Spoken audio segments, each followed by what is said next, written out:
Hi, welcome to my channel. My name is Ace, and if you're here, then you must like weird, creepy, and nostalgic things just as much as I do. I'm gonna be honest, I thought the show was a fever dream. Like, I actually believed it existed in some way for a while. To the point I actually went searching for the show and found this?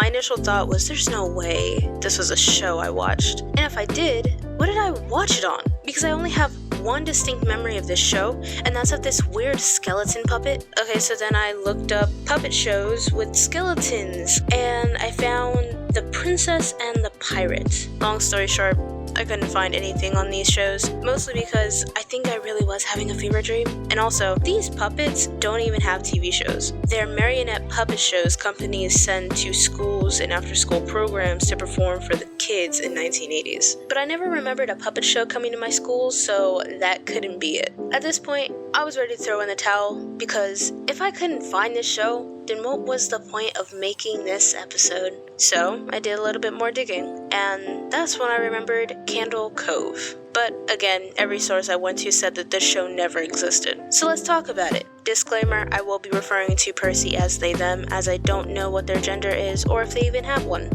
Cove is a creepypasta horror story that was written by web cartoonist and author Chris Straub around 2009. It quickly spread throughout the internet and exploded in popularity. Many popular YouTubers in the horror community have covered Cove, mostly telling or retelling the original story, but hardly doing a deep dive search of what this thing really was. There are literally 4 episodes on YouTube you can view right now that were aired on live television.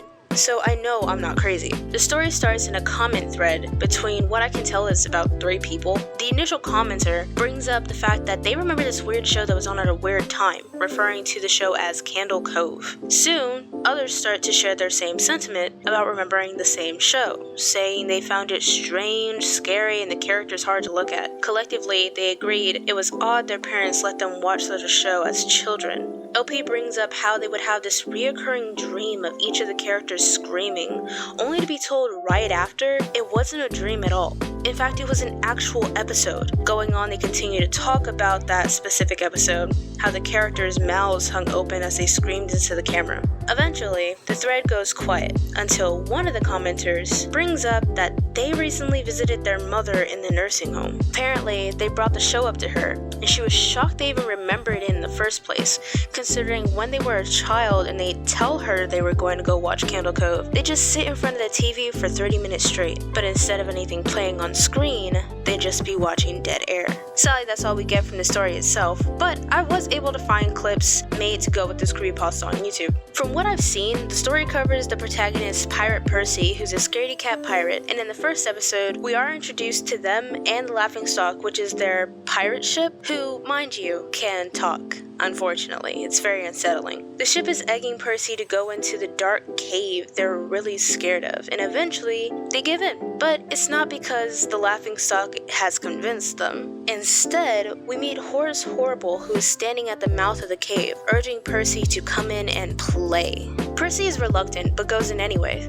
It's at this time when Percy is inside the cave, they come face to face with the Skin Taker, a skeletal puppet, mind you, with a cape made of skin, children's skin to be precise. He welcomes Percy to Cove with a sinister laugh before the screen begins to warp and we hear Percy scream. After this, we see a few more scenes. This time, Horace and Skin Taker are now on board the Laughingstock.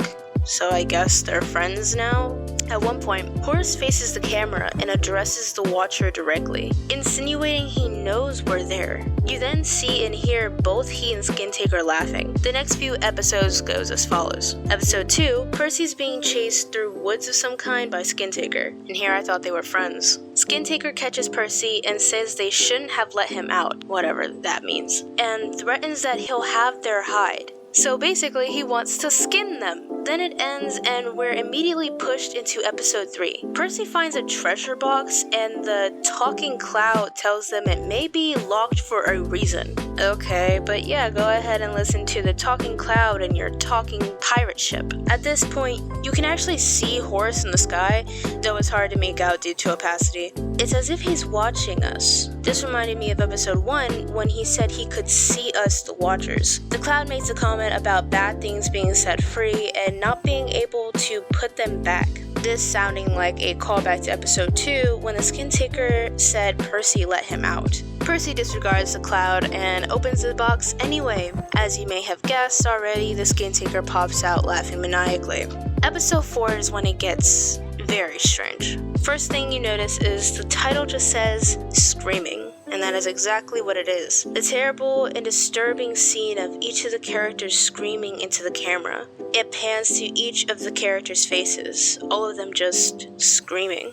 I could barely get through all of this without feeling sick. These videos felt like they were triggering my fight or flight response. In any case, these episodes were created by the Sci-Fi Channel's anthology series, Channel Zero, which then aired only on Tuesdays from October 11th, 2016 to November 15th, 2016 at 9 p.m. There were also other videos like the promo clip and theme song that I'm not really going to cover, but if you want to, I'll leave a link to the playlist in the description below. The closest thing I could possibly compare the short show to would have to be The Marvelous Misadventures of Flapjack, which honestly deserves its own episode altogether. That story follows a young boy who grew up inside a whale. Just felt like I had to emphasize that. Anyway, as they set sail for a magical candied island, accompanied by Captain Knuckles, a crusty old pirate. Google's words, not mine. So, I guess in a way, this Candle Cove show was real, but only for a short while and only after the story was created. When we try to remember things that were never there to begin with, we create false memories. I most definitely saw this show on the Sci-Fi Channel back when it was first released, but because it was made to look like a kid's show, my brain tried to rewire itself to remember this show as something I saw before in my childhood, when that wasn't really the case. So if you think you remember this show, then you probably have seen it before, but not in the way you may have thought. Candle Cove is very unsettling, and I cannot wait to get it out of my search feed, but when I really look at it all, I find it really cool. Not just the story itself, but the fact people really went out of their way to make real episodes based around it. And that could be any of you who find inspiration or joy in something you really like and create things based around that. Kind of like how I did with this channel. So, if you've made it this far, go ahead and comment a skull and crossbones down below. And if you'd like to leave a like and subscribe, I wouldn't mind that either. Hope the rest of your day or night is amazing. You are amazing, and I can't wait to see you in the next one.